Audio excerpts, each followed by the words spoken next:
Welcome है एक नए लेक्चर इस इलेक्ट्रोमैग्नेटिक इंडक्शन वाले चैप्टर में।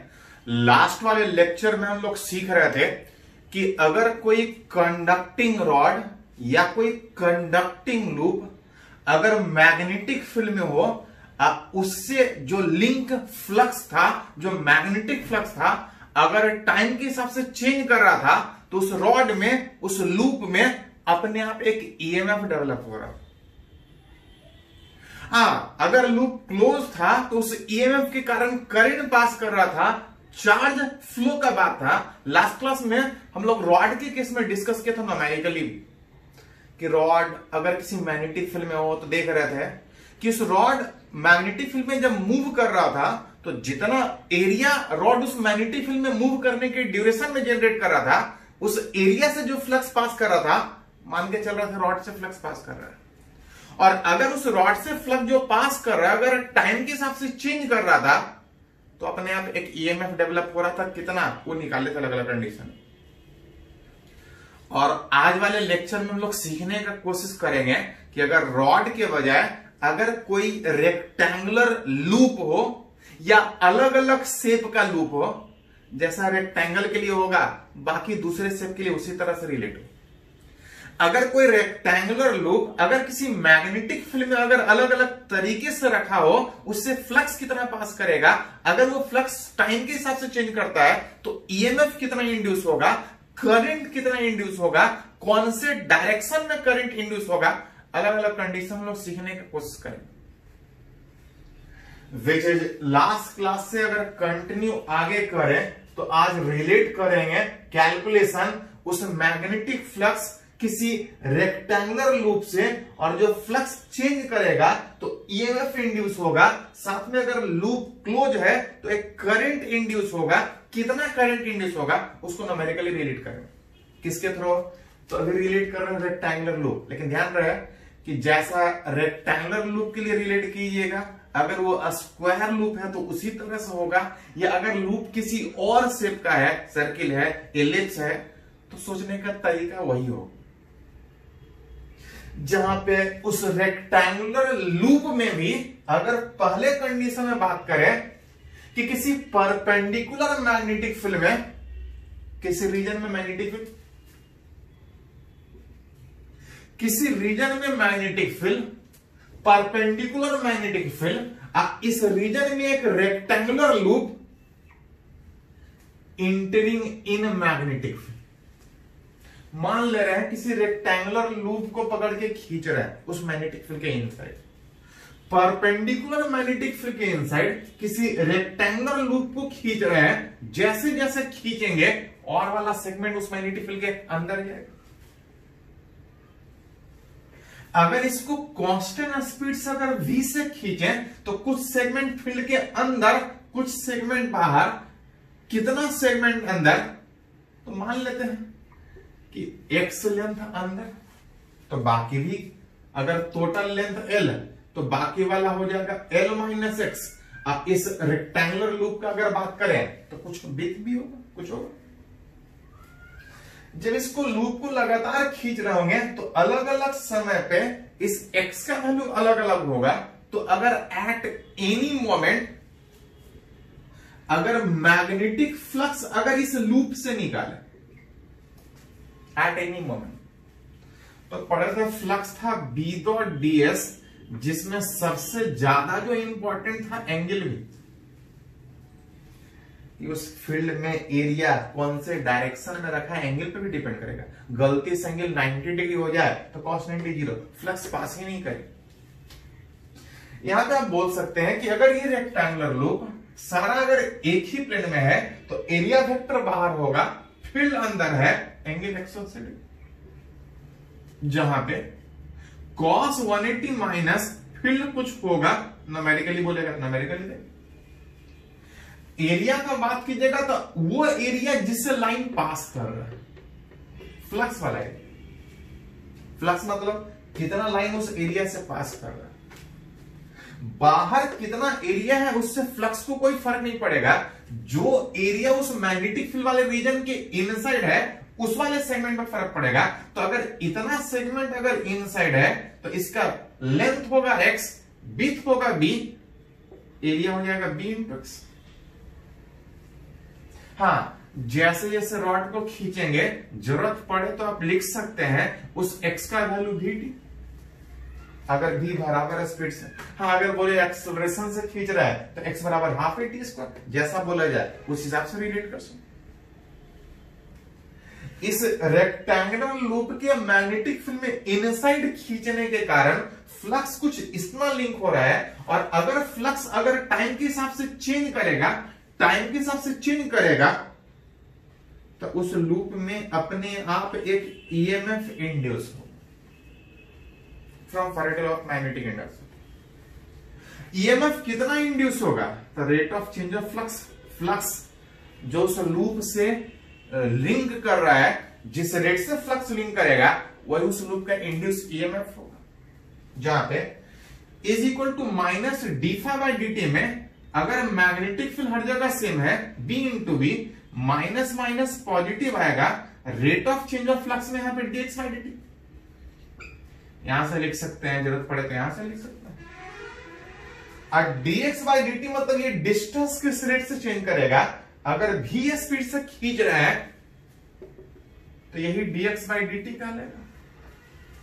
मतलब अगर इस रेक्टेंगुलर लूप को अगर इस मैग्नेटिक फील्ड के इनसाइड खींचे तो लूप में जो फ्लक्स पास कर रहा था, अंदर खींचने के कारण एरिया बढ़ रहा था, फ्लक्स बढ़ रहा था, और फ्लक्स बढ़ने के कारण ईएमएफ इंड्यूस हो रहा, बी इंटू वी इंटू। और अगर लूप क्लोज है,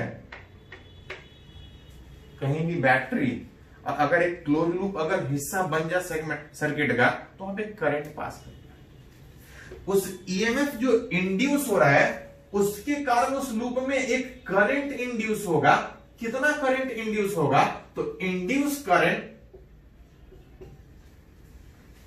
फ्रॉम ओम्स लॉ, अगर किसी लूप में अगर वोल्टेज कितना डेवलप है या कितना है अगर पता है, साथ साथ रेजिस्टेंस पता है, तो उस लूप में कितना करंट इंड्यूस होगा, लूप क्लोज है, करंट कितना इंड्यूस होगा, रिलेट कर सकते।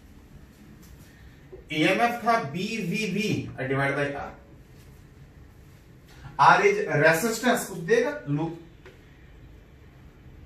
कि वायर कैसा है, कितना रेजिस्टेंस कुछ देगा, तो न्यूमेरिकली रिलेट कर सकते हैं। हाँ, थोड़ा सा एक चीज न्यूमेरिकली यहां पे और जरूरत पड़ता है कि जो करंट इंड्यूस हो रहा है, इस लूप में जो करंट इंड्यूस होगा, कभी कभी ये भी पूछा जाता है कि एंटी क्लॉकवाइज में करंट इंड्यूस होगा कि क्लॉकवाइज में करंट इंड्यूस होगा। तो फ्रॉम लेंज लॉ याद कीजिए, फ्रॉम लेंज लॉ हम लोग पढ़े थे कि किसी भी लूप में जो ईएमएफ इंड्यूस हो रहा है, जो करंट इंड्यूस हो रहा है, जो डेवलप हो रहा है, वो इस तरह से डेवलप होता है कि उस चेंजेस का अपोज करता है। चेंजेस के अपोजिशन में अगर हम फ्लक्स बढ़ाना चाहेंगे तो लूप अपने अंदर एक करंट ऐसा इंड्यूस करेगा कि वो घटाना चाहेगा फ्लक्स। हम फ्लक्स बढ़ाना चाहेंगे तो वो घटाना चाहेगा। अगर हम फ्लक्स घटाना चाहेंगे, ई बराबर minus D phi by D T minus, अगर हम फ्लक्स बढ़ाना चाहेंगे तो ईएमएफ उस लूप में ऐसा इंड्यूस होगा कि उस फ्लक्स को घटाना चाहेगा। अगर हम घटाना चाहेंगे तो वो बढ़ाना चाहेगा। ये लूप अपने में करंट इंड्यूस के उस चेंजेस को अपोज करेगा। किस चेंजेस को? फ्लक्स के चेंजेस को। हम बढ़ाने का कोशिश करेंगे तो घटाने का कोशिश करेगा। हम अगर घटाने का कोशिश करेंगे फ्लक्स जो उससे लिंक कर रहा है तो बढ़ाने का कोशिश करेगा। कर कैसे इंड्यूस, कैसे अपोज करेगा? अपने अंदर एक ईएमएफ, अपने अंदर एक करंट इंड्यूस करके। करंट कुछ ऐसा इंड्यूस होगा कि जो हम चेंज कर रहे हैं उसका अपोज करेगा। यहां पे आप बोल सकते हैं कि जब लूप को खींच रहे होंगे तो इसके अंदर का एरिया, मैग्नेटिक फील्ड के अंदर का एरिया बढ़ रहा होगा। फील्ड के अंदर का एरिया बढ़ेगा, बॉडी से ज्यादा लाइंस पास करेगा, फ्लक्स ज्यादा होगा क्योंकि एरिया बढ़ रहा है। डायरेक्शन ऑफ अगर इंड्यूस करंट अगर निकालना हो तो कुछ इस तरह से सोच सकते हैं। इस कंडीशन में आप बोल सकते हैं कि जैसे जैसे लूप को आप इनसाइड खींच रहे हैं एयर, एज लूप को अगर आप इनसाइड खींचिएगा, फ्लक्स जो लूप के थ्रू था वो बढ़ रहा था। जैसे जैसे लूप को उस मैग्नेटिक फील्ड के इनसाइड खींचेंगे फ्लक्स बढ़ेगा, और जैसे फ्लक्स बढ़ने का कोशिश करेगा तो लूप उस चेंजेस के अपोज करने के चक्कर में अपने अंदर एक ईएमएफ, अपने अक्रॉस एक करंट इंड्यूस कर रहा है। उस चेंजेस का अपोज करने के लिए फ्लक्स जो लूप के अंदर बढ़ रहा है, loop then the loop try to oppose it, that is decrease it। हम फ्लक्स बढ़ाना चाह रहे हैं, लूप अपने अंदर करंट डेवलप करके उस फ्लक्स को घटाना चाहिए। Then the loop try to oppose, that is decreases it। किसको डिक्रीज करेगा? उस फ्लक्स जो बढ़ रहा है उसको घटाने का कोशिश करेगा। कैसे घटाने का कोशिश करेगा? एक करंट इंड्यूस करके। करंट इंड्यूस करके क्या घटाने का कोशिश करेगा? फ्लक्स घटाने का कोशिश करेगा। हम जो बढ़ा रहे हैं वो करंट इंड्यूस करके फ्लक्स घटाने का कोशिश करेगा। फ्लक्स का फॉर्मूला देखें, BDS cos theta. Current develop होने से क्या एरिया चेंज होगा? नहीं। एंगल चेंज होगा? नहीं। क्या चेंज होगा? फील्ड। मतलब करंट ऐसा डेवलप करेगा, अपने अक्रॉस जो फील्ड है करंट ऐसा डेवलप करेगा कि फील्ड को घटाने का कोशिश करेगा। फील्ड घटेगा तो फ्लक्स घटेगा। मतलब हमारे कारण जब हम लूप को अंदर खींच रहे थे तो जब फ्लक्स बढ़ रहा था उस चेंजेस को अपोज करने के लिए ईएमएफ करंट ऐसा डेवलप करेगा कि उस करंट को घटाना चाहेगा। करंट डेवलप करके मैग्नेटिक फील्ड को घटाना चाहेगा, क्योंकि मैग्नेटिक फील्ड घटाएगा तब फ्लक्स घटेगा। अब उसके हाथ में वही है, क्योंकि ना एरिया चेंज कर सकता है ना एंगल चेंज कर सकता है। The loop try to oppose it, that is decrease it by inducing an induce current to create opposite direction magnetic. हम फ्लक्स बढ़ा रहे हैं, लूप घटाने की कोशिश में अपने अंदर जो करंट इंड्यूस कर रहा है उसके कारण एक अपोजिट डायरेक्शन में फील्ड क्रिएट करेगा। और जब अपोजिट डायरेक्शन में फील्ड क्रिएट करेगा तो जो फ्लक्स हम बढ़ाने का कोशिश कर रहे हैं वो घटाने का कोशिश करेगा। अपोजिट डायरेक्शन में फील्ड क्रिएट करने का मतलब अभी हमारा फील्ड अंदर है, इस लूप में करंट ऐसा डेवलप होगा कि फील्ड घटाने का कोशिश करेगा। फील्ड तब घटेगा जब इस जो पहले से फील्ड डेवलप था उसके ठीक अपोजिट में मैग्नेटिक फील्ड क्रिएट करेगा। हम फ्लक्स बढ़ाना चाह रहे हैं, वो घटाना चाहेगा। घटाने का प्रोसेस उसमें यह है कि करंट इंड्यूस करेगा। करंट इंड्यूस करके क्या करेगा? तो जब फील्ड है उसके अपोजिट में फील्ड क्रिएट करेगा, तब जाकर फ्लक्स घटेगा। मतलब हम जो बढ़ा रहे हैं वो अपने क्रॉस घटाने के चक्कर में एक अपोजिट डायरेक्शन में फील्ड क्रिएट करेगा। अपोजिट डायरेक्शन में फील्ड क्रिएट करने का मतलब अभी जो फील्ड अंदर है अपने अक्रॉस करंट कुछ इस तरह से डेवलप करेगा कि एक बाहर की ओर फील्ड क्रिएट हो। अब बाहर की ओर फील्ड क्रिएट होने में याद कीजिए, किसी भी लूप में करंट अगर ऐसा रहेगा तो फील्ड बाहर, अगर लूप में करंट ऐसा है तो फील्ड अंदर। पहले से एक मैग्नेटिक फील्ड था, अपने अंदर करंट डेवलप करके एक बाहर की ओर फील्ड क्रिएट करेगा। बाहर की ओर फील्ड तब क्रिएट होगा जब करंट ऐसा का मतलब which anti clockwise, that is आप बोल सकते हैं कि जो डायरेक्शन, अगर उस इंड्यूस करंट का बात कीजिएगा, डायरेक्शन उस इंड्यूस करंट का बात कीजिएगा तो कौन से डायरेक्शन में होगा? Which anti clockwise. हम लूप को खींच रहे हैं, फ्लक्स बढ़ रहा है, फ्लक्स बढ़ने के चक्कर में एक ईएमएफ, एक करंट इंड्यूस हो रहा है इस तरह से कि वो अपोज करेगा। कैसे अपोज करेगा? आप उल्टा डायरेक्शन में फील्ड क्रिएट करेगा। उल्टा का मतलब बाहर की ओर फील्ड क्रिएट करेगा। बाहर की ओर फील्ड तब क्रिएट हो पाएगा जब इसमें एंटी क्लॉकवाइज में करंट इंड्यूस। तो बहुत बार तो खाली सिंपली ये पूछता है कि करंट इस लूप में एंटी क्लॉकवाइज की क्लॉकवाइज, तो इस तरह से सोचें। अभी एक कंडीशन में बात की है, अलग अलग बहुत सारे कंडीशन में हम लोग रिलेट करेंगे उसी रेक्टेंगुलर लूप से। पहले इसको थोड़ा नोट कीजिए तो आगे कंटिन्यू करते हैं। इसको नोट कीजिए।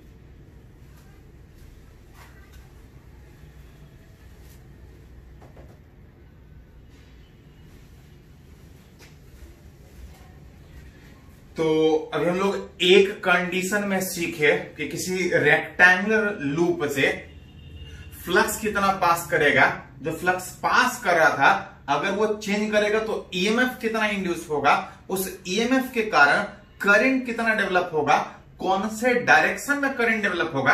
एक एक करके सोचे कि कैसे सोचें। चलिए कुछ और कंडीशन में सीखते हैं तो थोड़ा और क्लियर होगा। पिछले कंडीशन में ये मान के चल रहा था कि परपेंडिकुलर फील्ड में लूप बाहर से इंटर कर रहा है।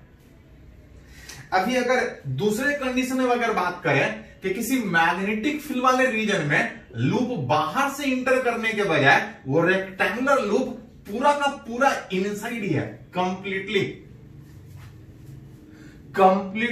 इनसाइड द मैग्नेटिक फील्ड है, और साथ साथ वो एक जगह से दूसरी जगह मूव भी कर रहा है विथ कांस्टेंट स्पीड।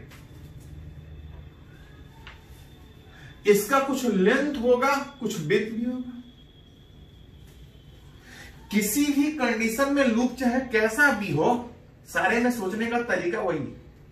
हाँ, बस अंतर यह होगा कि लूप अलग अलग शेप का होगा तो एरिया कैलकुलेशन में थोड़ा चेंजेस होगा, बाकी सोचने के तरीके में कोई चेंजेस नहीं। कोई रेक्टेंगुलर लूप अगर इस परपेंडिकुलर मैग्नेटिक फील्ड के कंप्लीटली इनसाइड अगर मूव कर रहा है एक जगह से दूसरी जगह, रिलेट करना चाह रहा है कि फ्लक्स कितना पास करेगा, ईएमएफ कितना इंड्यूस होगा।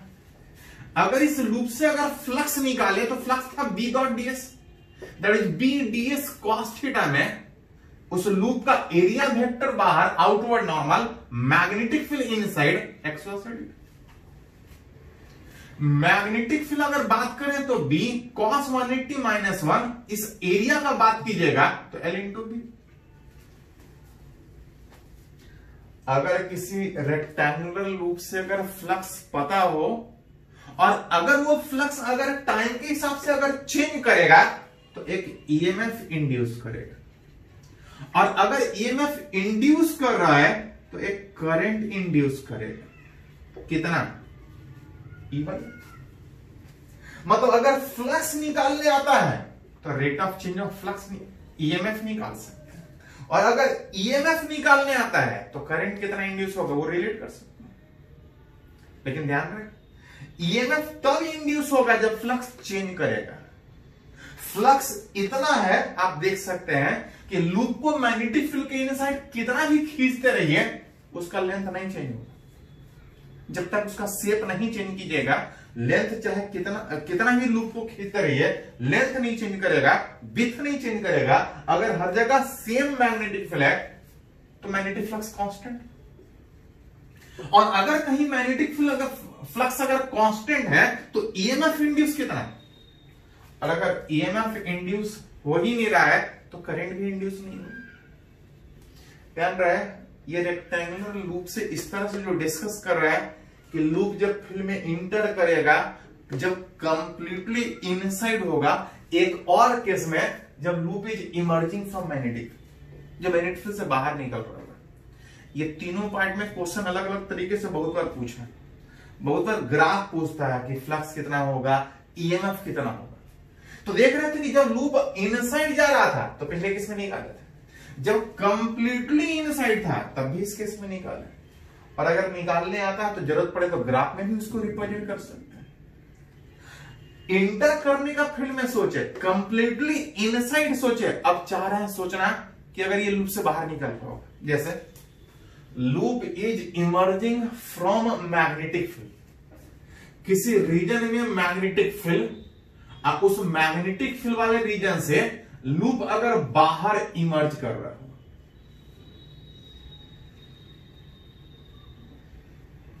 विथ कुछ स्पीड बाहर निकल रहा है, कुछ सेगमेंट बाहर होगा, कुछ सेगमेंट अंदर। अगर इस बाहर वाले सेगमेंट को अगर एक्स से रिलेट करें तो अंदर वाला सेगमेंट एल माइनस एक्स, इसका कुछ विड्थ भी होगा। कुछ भी रिलेट करने के लिए पहले फ्लक्स निकालना पड़ेगा। विच इज अगर रिलेट करें इस केस में, फ्लक्स उस लूप के through is equal to B into DS into cos X area vector बाहर, मैग्नेटिक फील्ड अंदर। कितना एरिया फील्ड से बाहर है उससे नहीं फर्क पड़ेगा, कितना एरिया उस मैग्नेटिक फील्ड के इनसाइड है उससे फर्क पड़ेगा कि फ्लक्स कितना पास कर रहा है। अगर इसके अंदर अगर इतना पोर्शन है तो जो फ्लक्स होगा cos 180 माइनस 1, फील्ड हर जगह अगर सेम मान के चले, एरिया जो सेगमेंट अंदर है उस रेक्टेंगुलर लूप को अगर पकड़ के इस तरह से खींच रहे हैं तो जो अंदर वाला पोर्शन उस मैग्नेटिक फील्ड के इनसाइड होगा, फ्लक्स उससे पास करेगा, कुछ इस तरह से निकाल सकते। जैसे जैसे लूप को बाहर खींचेंगे एक्स बढ़ेगा, इसके अंदर का पोर्शन घटेगा, मतलब फ्लक्स चेंज कर रहा है। और अगर फ्लक्स चेंज करेगा तो ईएमएफ इंड्यूस हो कितना, तो सिंपल डीफा बाई dt। उस माइनस डीफा बाई dt में minus minus plus, b into b सब नहीं चेंज कर रहा था, एल इसका difference 0 minus dx by dt, और dx बाई dt को आप बोल सकते हैं कि जिस स्पीड से खींच रहे थे that equal to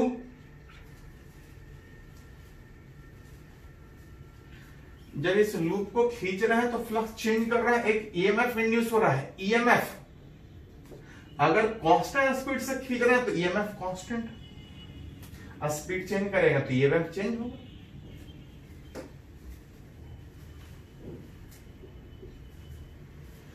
constant speed से खींच रहे थे, ईएमएफ लिंक कर रहा है, इस लूप में करंट भी इंड्यूस होगा। करंट कितना इंड्यूस होगा, E by R plus minus direction होगा कि लूप में करंट क्लॉकवाइज या एंटी क्लॉकवाइज, क्लॉकवाइज पॉजिटिव कि एंटी क्लॉकवाइज पॉजिटिव, तो पॉजिटिव तो किसी को भी ले सकते हो, वो डिपेंड करेगा अपना अपना सोच। हाँ, अगर आपसे पूछा जाए कि डायरेक्शन ऑफ इंड्यूस करंट किधर होगा, डायरेक्शन ऑफ इंड्यूस करंट किधर होगा, तो थोड़ा देर पहले भी सोचने का सीखे थे हम लोग। इस केस में बोल सकते हैं जैसे जैसे लूप को पकड़ के खींचेंगे, मैग्नेटिक फील्ड के अंदर वाला पोर्शन का एरिया घटेगा, और अंदर का पोर्शन का एरिया घटने का मतलब फ्लक्स घटेगा। लूप जो फ्लक्स से लिंक कर रहा था वो डिक्रीज कर रहा है, और अगर फ्लक्स डिक्रीज कर रहा है तो इस लूप में करंट ऐसा डेवलप होगा कि वो लूप उस फ्लक्स को बढ़ाना चाहेगा। फ्लक्स बढ़ाने की कोशिश में उसके हाथ में एक ही है कि अपने क्रॉस करंट ऐसा डेवलप करे कि फील्ड बढ़ जाए।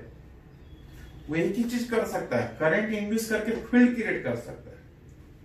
अगर फ्लक्स घटाना हो तो फील्ड अपोजिट डायरेक्शन में क्रिएट होगा, अगर फ्लक्स बढ़ाना हो तो सेम डायरेक्शन में फील्ड क्रिएट करेगा।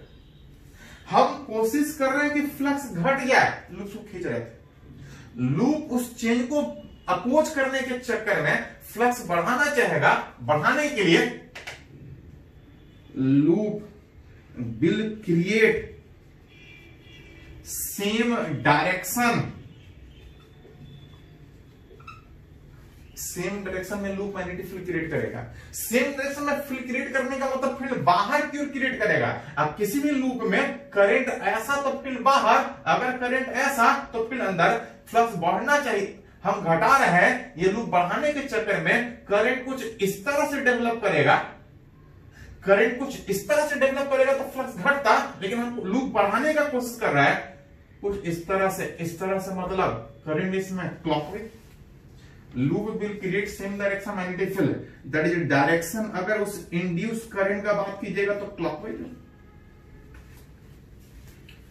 जब लूप फील्ड में इंटर कर रहा था तो एंटी क्लॉकवाइज करंट, जब कंप्लीटली इनसाइड था तो कोई करंट नहीं था, लेकिन जब लूप इमर्ज कर रहा है तो करंट क्लॉकवाइज।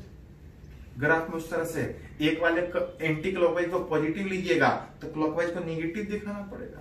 तो अगर ग्राफिकली दिखाना हो तो ग्राफिकली दिखा सकते हैं, अगर कैलकुलेशन करने आता है। चलिए इसको थोड़ा सा नोट कीजिए तो आगे कंटिन्यू करें।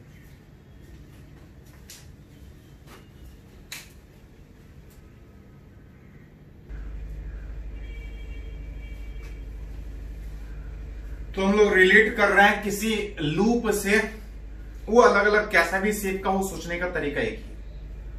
किसी लूप से हम लोग बात कर रहे हैं किसी रेक्टेंगुलर लूप के मैग्नेटिक फील्ड में होने के बाद उससे फ्लक्स कितना पास करेगा, ईएमएफ कितना इंड्यूस होगा, उस लूप में जो करंट इंड्यूस हो रहा है वो कौन सी डायरेक्शन में इंड्यूस होगा। अभी हम लोग ट्रांसलेशन का सोच रहे थे, इस बार रिलेट करना चाह रहे हैं कि एक रेक्टेंगुलर लूप कुछ लेंथ होगा, कुछ विड्थ भी होगा, किसी परपेंडिकुलर मैग्नेटिक फील्ड वाले रीजन में अपने डायगोनल के अबाउट वो लगातार रोटेट कर रहा है। अभी ट्रांसलेट का बात किए थे, अभी इस केस में रोटेशन का बात सोच रहे हैं कि अगर ये रेक्टेंगुलर लूप अगर अपने एक्सिस के अबाउट रोटेशन में है तब रिलेट करना चाह रहा है इससे फ्लक्स कितना पास करेगा, ईएमएफ कितना होगा, करंट जो डायरेक्शन में इंड्यूस का बात है वो कौन से डायरेक्शन में करंट इंड्यूस होगा। जहां पे उसमें भी अगर पहले कंडीशन मान के चले तो मान के चल रहा है कि लूप रोटेट थोड़ा एंगल 90 डिग्री, उस मैग्नेटिक फील्ड वाले रीजन में मान के चल रहे हैं कि लूप अभी लगातार घूमने के बजाय घूम रहा है लेकिन 90 डिग्री से घूम रहा है। 90 डिग्री से घूमने का मतलब एक टाइम गैप का आप सोच रहे हैं कि यहां से 90 डिग्री से घूम रहा है। जब भी कोई फिजिकल क्वांटिटी एक टाइम गैप में डिफाइन होता है तो वो इंस्टेंटेनियस कहलाने के बजाय एवरेज कहलाता है। मतलब इस केस में अगर ईएमएफ निकालने का बात कीजिएगा तो वो इंस्टेंटेनियस ईएमएफ के बजाय वो एवरेज ईएमएफ कैलकुलेट होगा, क्योंकि जो आप कैलकुलेशन कर रहे हो वो एक टाइम गैप में कैलकुलेट कर रहा है। इंस्टेंटेनियस था rate of change of flux, अगर एवरेज का बात कीजिएगा तो change in flux by change in time by magnitude, वो तो बाकी फिर डायरेक्शन होगा कि पॉजिटिव डायरेक्शन में करंट इंड्यूस होगा कि नेगेटिव डायरेक्शन में। विच चेंज इन फ्लक्स का मतलब फाइनल माइनस इनिशियल और साथ में टाइम गैप। अगर ये बराबर स्पीड से रोटेट कर रहा होगा तो कुछ टाइम पीरियड में अपना रोटेशन रिपीट करेगा। कंप्लीट रोटेशन मतलब 360 डिग्री। अगर 90 से रोटेशन का बात किए हैं तो टाइम का वैल्यू टाइम पीरियड का 1/4, पूरा कंप्लीट रोटेशन में टाइम पीरियड t। अगर 90 डिग्री से रोटेट करना मतलब 1/4 time, that is t/4।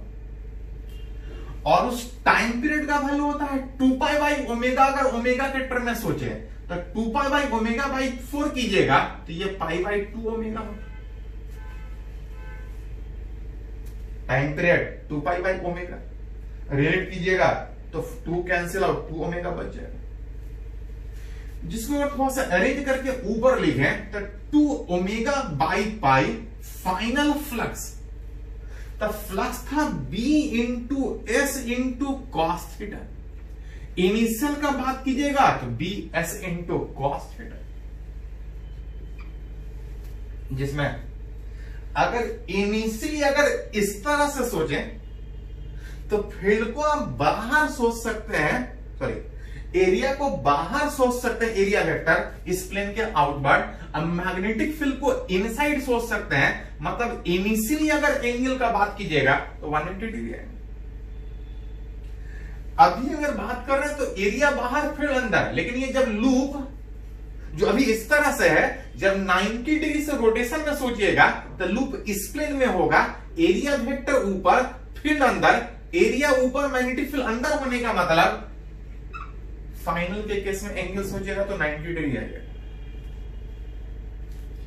Initially area vector बाहर फील्ड अंदर, इनिशियल एंगल 180 डिग्री। जब ये 90 से रोटेट करेगा तो एरिया वेक्टर ऊपर आएगा, फील्ड इनसाइड आ रहा है, एंगल 90 डिग्री फाइनल में cos 90 जीरो होता है। cos 90 जीरो होने का मतलब अगर रिलेट कीजिएगा तो जो बचेगा cos 180 -1 minus minus plus which is 2ω/π into magnetic field. इस एरिया का बात कीजिएगा तो 2ω/π इंटू मैग्नेटिक फील्ड। आप उस एरिया के जगह पे कितना L इंटू V। हाँ, कभी कभी क्वेश्चन में आपको अलग से भी दे देता है, बोलेगा इस लूप में ऐसा ऐसा एक टर्न ही अगर n टर्न है तो जैसा एक लूप से फ्लक्स लिंक कर रहा हो वैसा वैसा जितना भी टर्न होगा हर एक से फ्लक्स लिंक करेगा, तो कभी कभी उस क्वेश्चन में वेर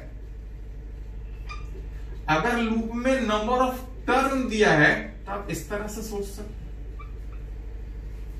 हाँ, इसी में कभी कभी बोलेगा कि लूप अगर 90 डिग्री से रोटेट करने के बजाय 180 से रोटेट करेगा, जब वो 180 से रोटेट करेगा बी केस में, फॉर अगर थीटा 180 डिग्री,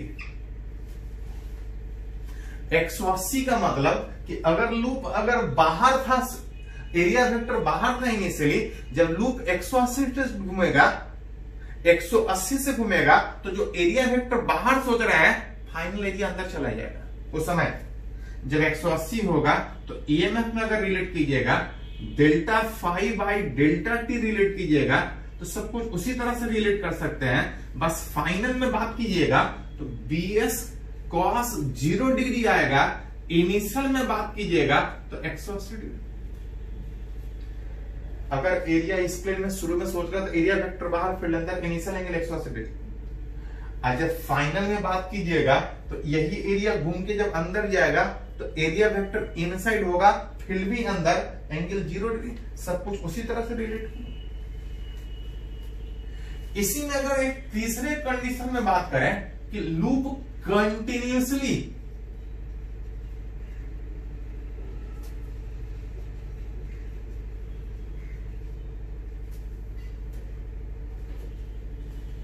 अगर वो लूप अगर उस मैग्नेटिक फील्ड में कंटिन्यूअसली रोटेट हो रहा होगा तो उस समय एवरेज ईएमएफ इनडिफाइन होने के बजाय इंस्टैंटेनियस डिफाइन। अब उस इंस्टैंटेनियस डिफाइन होने में rate of change of flux, flux अगर बात कीजिएगा तो B into S into cos theta. अगर लूप लगातार उस मैग्नेटिक फील्ड में रोटेट करेगा तो एंगल चेंज करेगा लगातार, कोई एक वैल्यू नहीं बोल सकते हैं। जैसे फिक्स किए थे 90 डिग्री से रोटेट कर रहा था, 180 डिग्री से रोटेट कर रहा था, तो एक फिक्स का बात, इसमें लगातार रोटेशन का बात है, इंस्टैंटेनियस डिफाइन होगा। जहां पर अगर रिलेट करें तो माइनस बी लूप का एरिया इंटू कॉस थीटा। ज्यादा कभी कभी उस लूप का एरिया के जगह पे एक लूप का एरिया अगर इतना है, अगर एक से ज्यादा लूप रहेगा तो n, बिच अगर इसको थोड़ा सा रिलेट कीजिएगा तो यहां पे लिख सकते हैं बिच माइनस बी इंटू, अगर नंबर ऑफ टर्न अगर ज्यादा है, नंबर ऑफ टर्न अगर ज्यादा है तो n आप एक्स्ट्रा में कि जैसा एक लूप वैसा नंबर ऑफ टर्न ज्यादा होने के बाद कॉस थीटा का डिफरेंशिएशन, कॉस थीटा का डिफरेंशिएशन, तो कॉस थीटा का डिफरेंशिएशन माइनस साइन थीटा होता है, माइनस माइनस यहां से प्लस आ जाएगा, एन बी एस इंटू इस कॉस थीटा का differentiation sine theta into D theta by D T. Extra term है, थीटा के रेस्पेक्ट में करते तब कॉस साइन थीटा, लेकिन टी के रेस्पेक्ट में कर रहे हैं तो एक टर्म एक्स्ट्रा, और D theta by D T what, angle जिस रेट से चेंज करेगा, दैट इज किस स्पीड से वो सर्कुलर पाथ पे अपने एक्सिस का रोटेट करता है। विच ईएमएफ इंड्यूस का बात कीजिएगा, n b s d theta by D t is omega into sine theta, जहां पे थीटा का वैल्यू अगर लिखना हो तो उसमें लगातार टाइम के हिसाब से रोटेट करेगा। ईएमएफ जो इंड्यूस हो रहा है, ईएमएफ जो इंड्यूस हो रहा है, ये कुछ इस तरह से। जहां पे अगर गौर से देखिएगा तो लगातार रोटेशन में एंगल जब लगातार चेंज करेगा तो साइन थीटा कभी पॉजिटिव होगा और कभी नेगेटिव भी होगा।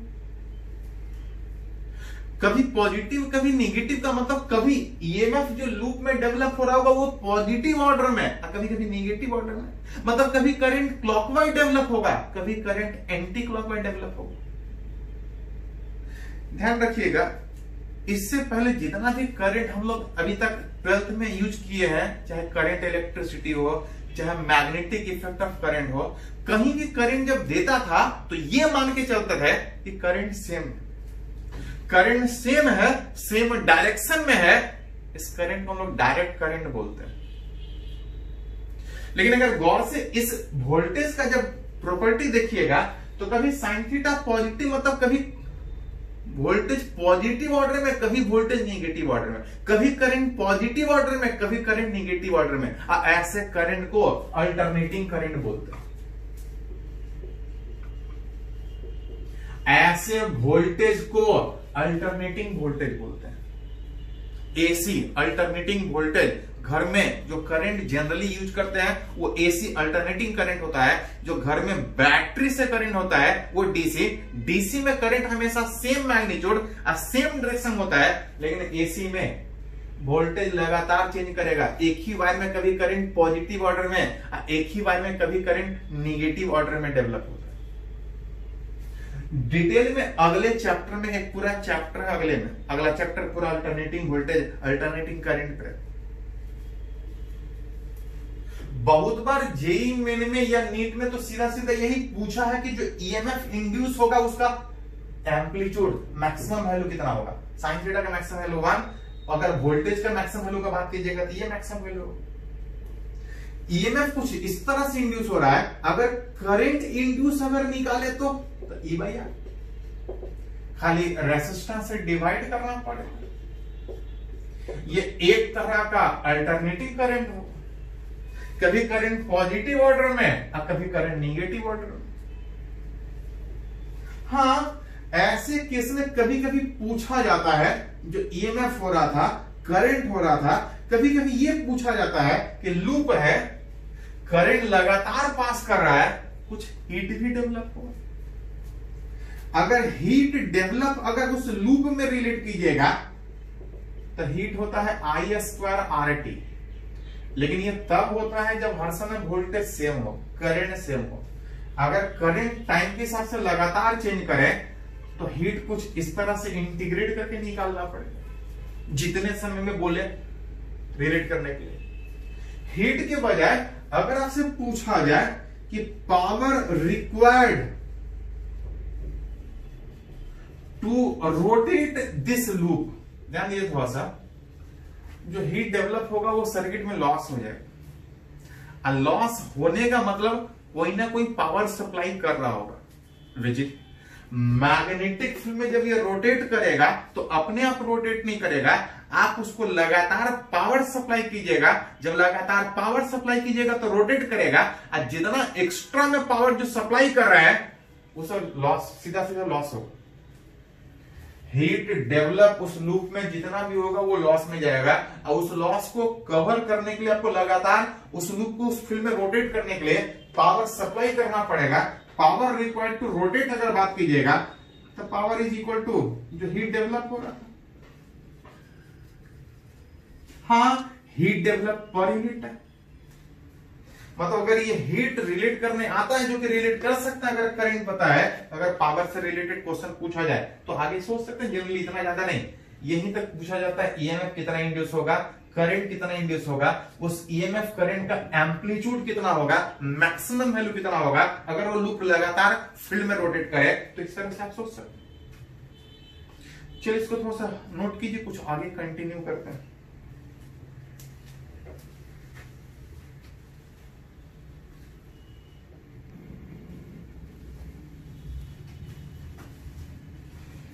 तो अलग अलग कंडीशन में हम लोग सीख रहे हैं कि किसी लूप से मैग्नेटिक फील्ड में होने के बाद फ्लक्स कितना पास करेगा, ईएमएफ कितना इंड्यूस होगा, करंट कितना इंड्यूस होगा, उसको किस तरह से रिलेट करें।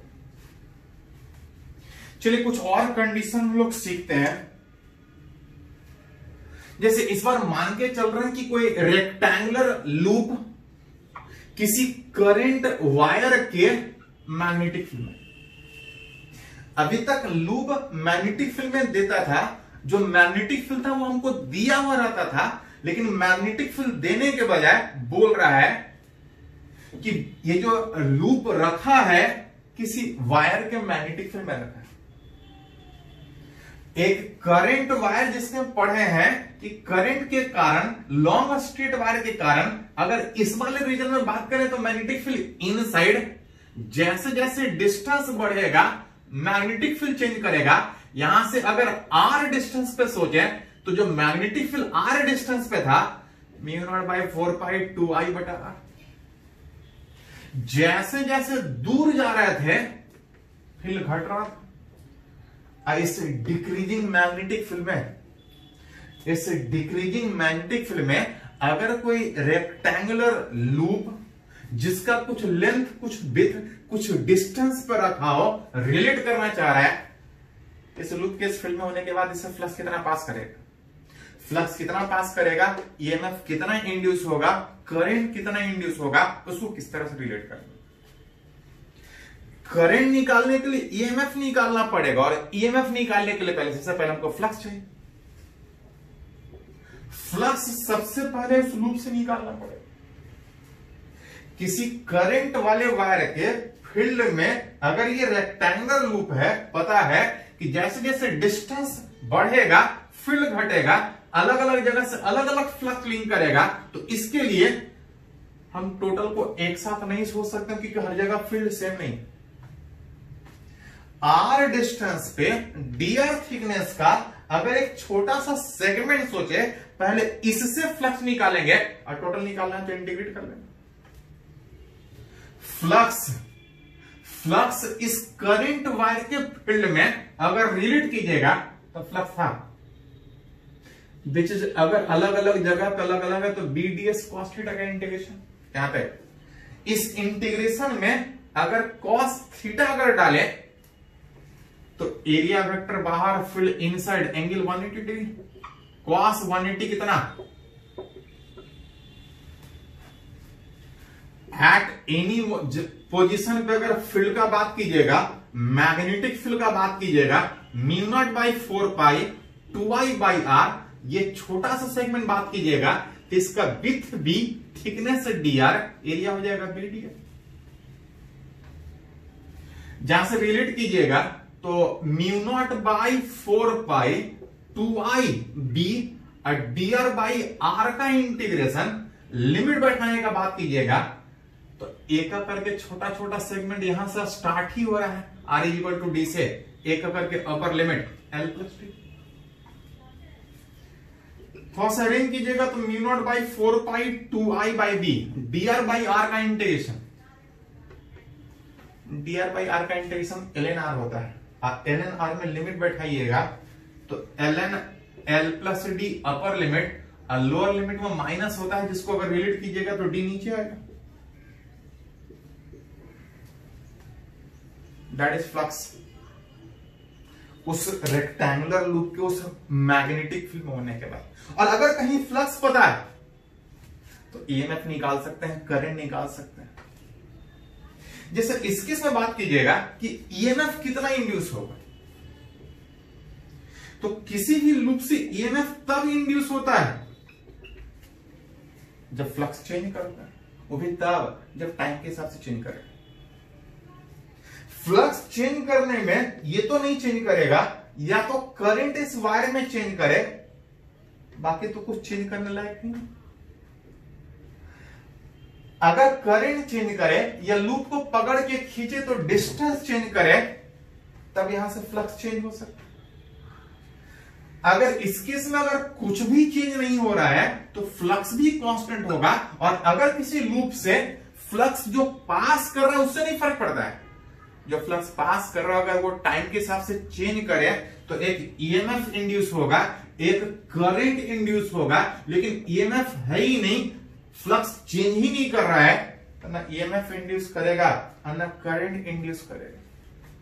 मतलब खाली सिर्फ फ्लक्स पास करने से कोई फर्क नहीं पड़ेगा।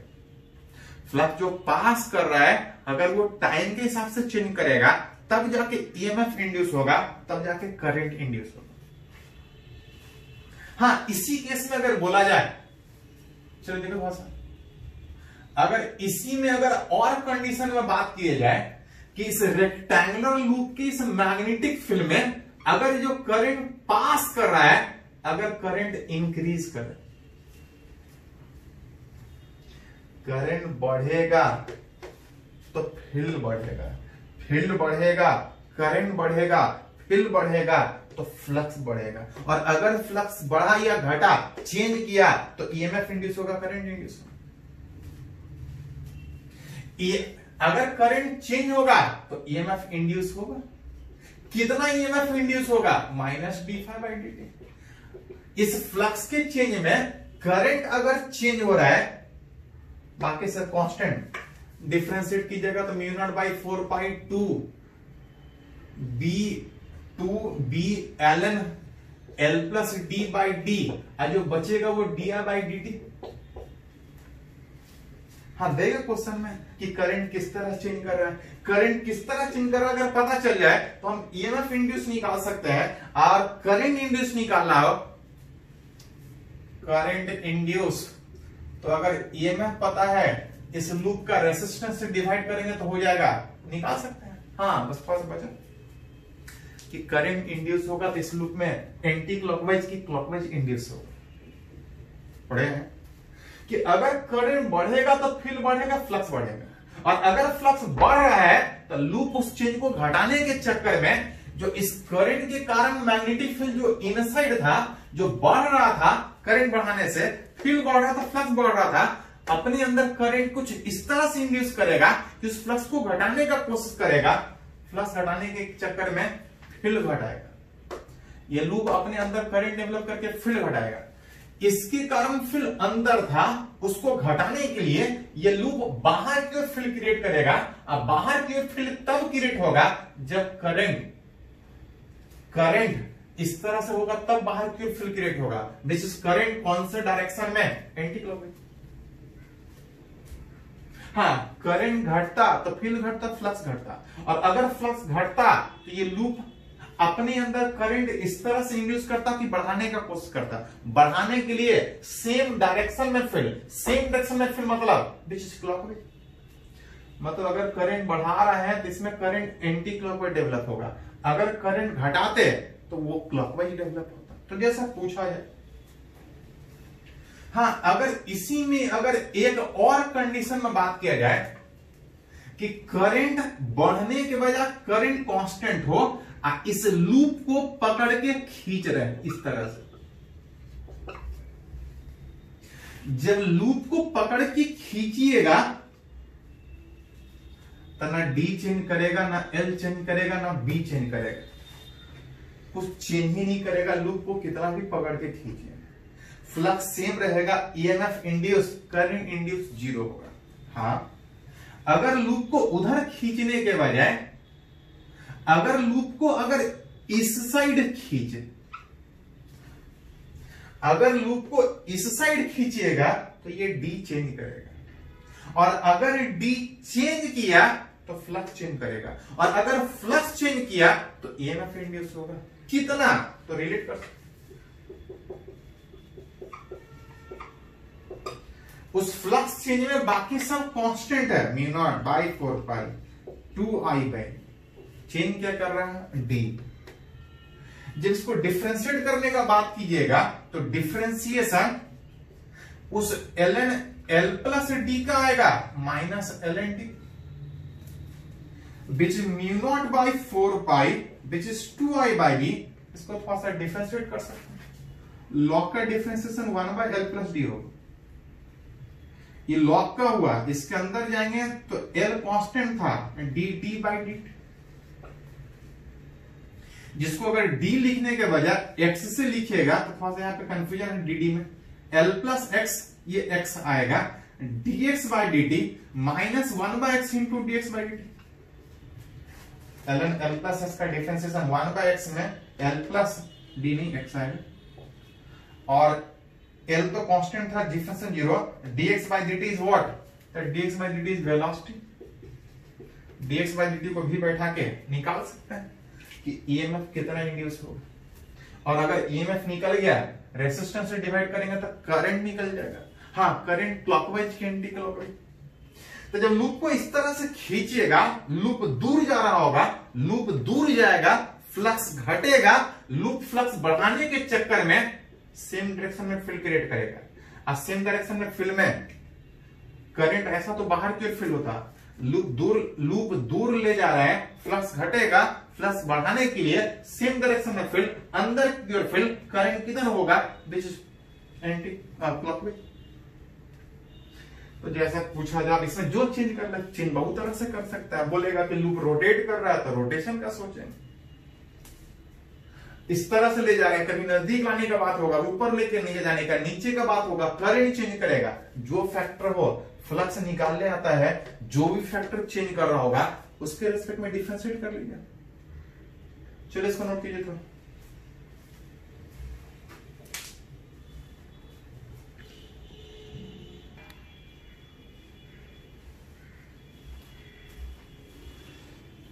तो एक एग्जाम्पल हम लोग डिस्कस कर रहे हैं, अभी तक रिलेट कर रहे थे कि एक लूप सिर्फ एक वायर के फील्ड में, एक आईआईटी में क्वेश्चन पूछा है कि अगर एक लूप एक वायर के फील्ड के बजाय ऐसा अगर दो करंट वायर हो, इस दो करंट वायर के फील्ड में अगर ये एक लूप रेक्टेंगल होता तो कोई दिक्कत नहीं था, जो दिया था वो स्क्वायर, उससे भी कोई फर्क नहीं पड़ेगा। एक स्क्वायर लूप अगर दो करंट वायर के फील्ड में रखा है, करंट दोनों में अगर सेम तरीके से अगर वेरिएबल है, तो पूछा जा रहा था कि इस लूप में करंट कितना इंड्यूस होगा, ईएमएफ कितना इंड्यूस होगा। करंट या ईएमएफ रिलेट करने के लिए सबसे पहले हमको फ्लक्स रिलेट करना पड़ेगा। अगर इस लूप से अगर फ्लक्स रिलेट करने का बात करें तो फ्लक्स निकालने के लिए पहले फील्ड का सोचना पड़ेगा, क्योंकि फील्ड होगा तो फ्लक्स का बात होगा। अगर जैसे जैसे दूर जाएंगे पढ़े किसी वायर से फील्ड चेंज करता है, घटता है। एट एनी पोजीशन अगर यहां से एक्स डिस्टेंस पे सोचे तो इधर से वो डिस्टेंस आ जाएगा 3a minus x. Total distance अगर 3a, अगर एट एनी पोजीशन अगर यहां से x डिस्टेंस होते हैं तो इधर से 3a minus x. At any point अगर नेट मैग्नेटिक फील्ड अगर बात कीजिएगा एट एनी पॉइंट, तो कुछ पहले वाले के कारण भी होगा और कुछ दूसरे वाले के कारण अब फील्ड वेक्टर होता है, तो डायरेक्शन के साथ देखना पड़ेगा। स्ट्रेट बार में करंट अगर ऐसा तो फील्ड इनसाइड, अगर करंट ऐसा तो उधर होता तो फील्ड बाहर, और इधर होगा तो अंदर। इसके कारण फील्ड इनसाइड, इसके कारण भी फील्ड इनसाइड, क्योंकि करंट उल्टा है, दोनों का डायरेक्शन फील्ड का जुड़ जाए। अगर दोनों में करंट सेम डायरेक्शन में होता तो एक का फील्ड अंदर होता और एक का फील्ड बाहर, लेकिन दोनों का फील्ड सेम डायरेक्शन में ऐड होगा। Mu naught by 4 pi long straight wire में 2i बाई एक्स, दूसरे के कारण सोचिएगा which is 2i divide by x के जगह पे अलग अलग डिस्टेंस पे फील्ड अलग अलग होने के कारण अगर एट एनी पोजीशन अगर बात करें तो फील्ड ऐसा, और एट एनी पोजीशन अगर फील्ड पता है तो इसमें छोटा सा सेगमेंट लेके पहले इससे फ्लक्स निकालेंगे। ऐसा छोटा छोटा सेगमेंट बहुत सा है, टोटल निकाल लेंगे, फ्लक्स जोड़ लेंगे, इंटीग्रेट कर लेंगे। नेट फ्लक्स थ्रू उस लूप से अगर रिलेट कीजिएगा, अगर उस स्क्वायर लूप से अगर नेट फ्लक्स रिलेट कीजिएगा तो फ्लक्स था integration of BDS cos theta में एंगल आ जाएगा, नेट फील्ड इनसाइड एरिया बाहर, दोनों का फील्ड एक ही डायरेक्शन में। फील्ड अगर रिलेट करें cos 180 minus 1, cos 180 minus 1, field relate कीजिएगा तो निकाल चुके हैं। Mu naught by 4 pi 2i दोनों से बाहर निकलेगा, 1 by x plus 1 by 3a minus x, that is net field. Area इस रेक्टेंगल का, सॉरी स्क्वायर का, इसका लेंथ a और थिकनेस dx, जिसमें एक ही वेरिएबल है x, बाकी सब तो कांस्टेंट है। बाकी सबको हटा के अगर इस साइड रिलेट कीजिएगा तो फ्लक्स उस लूप से minus mu naught by 4 pi which is 2ia बाहर, एक्स ही खाली वेरिएबल है, लिमिट यहीं बैठा देते हैं। एक करके स्टार्ट कीजिएगा, एलिमेंट यहां से स्टार्ट होगा, यहां से a डिस्टेंस पे, एक करके बात कीजिएगा तो यहां तक एलिमेंट जाएगा, x बराबर 2,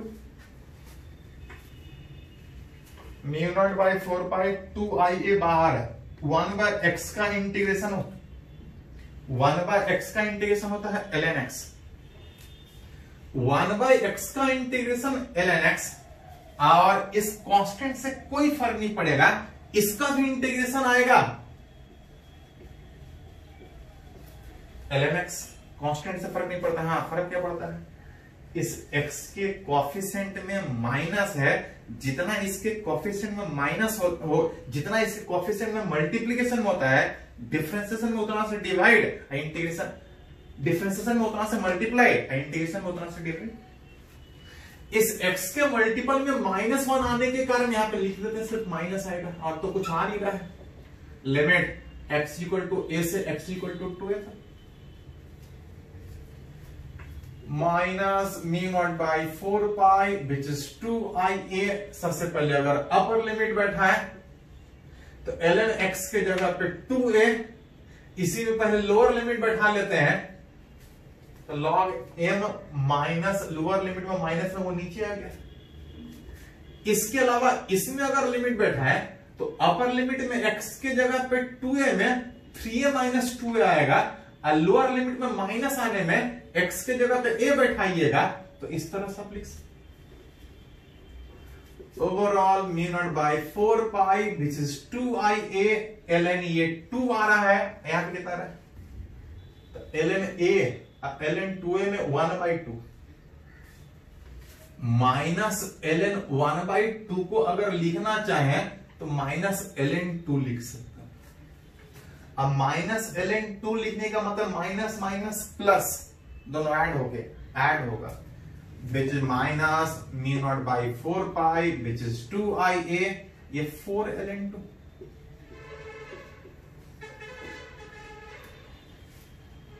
इस लूप के इस दोनों के फील्ड में होने के बाद जो फ्लक्स है वो कुछ इतना है।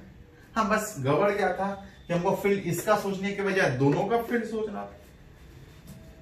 दोनों के फील्ड में उस लूप से फ्लक्स पास करेगा, और अगर लूप से फ्लक्स कितना पास कर अगर पता है तो इंड्यूस ईएमएफ